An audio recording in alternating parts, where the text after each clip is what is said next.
Wala silang Merry Christmas. Before Christmas, makukulong na sila. May makukulong before Christmas. Tinupad ba? Wala. At dumating na tayo sa punto na ayon sa ombudsman ay malapit na ang paghain ng patong-patong na kaso labang sa dating speaker. Doon tayo sa 20 ang bigas. Tinupad ba? Hindi. So bakit pa kayo naniniwala at nanonood ng SONA? And at the rate that this dictatorship is going, we do not even know if there will be elections on 2028. Hindi ako nanood ng SONA like last year. And wala akong planong basahin ang nilalaman ng SONA o kahit man lang summary dahil I truly believe it is a waste of time of the Filipino people. Di ba yan din yung sinabi niya last year bago mag-December may makukulong na. So meron bang nakulong? Wala. Bago mag-Christmas? Wala. So wag niyo na-expect na makulong yung dating speaker o mga members ng House of Representatives. Huwag niyong balik na lang tayo sa 20 pesos ang bigas. Yes. Diba? O hindi. Balik tayo sa akin. Sa akin na lang. Dalawa lang ang hiningi ko eh.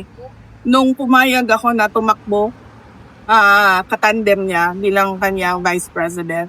Yung isa doon, buwan pa lang, hindi na niya sinunod. Wala pang 1 year.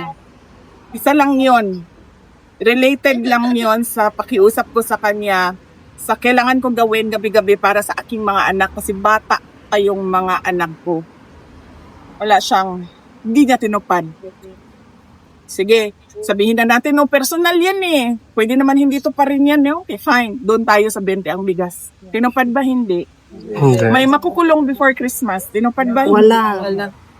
So bakit pa kayo naniniwala at nanonood ng SONA? Bago hindi palagay ko, alam ko, bago magpasko, marami dito sa napangalanan dito ay palagay ko matatapos na yung kaso nila, buo na yung kaso, makukulong na sila. Dapat tayo maging mapagmatyag, dapat tayo makialam dahil sinabi ko na nga noon, 'di ba? We do not know if we still have a country by 2028. And at the rate that this dictatorship is going, we do not even know if there will be elections on 2028. Just keep praying, ma'am. Kaya, yes ma'am, yung unang-una, dasal. Tapos pangalawa, kailangan talaga tayo nakilahok, ikialam, pumuna sa ginagawa ng administrasyon. Yan ang ating Bravo Balita. Salamat sa panonood. Follow at subscribe at like na po kayo sa aming Facebook, YouTube at TikTok channel.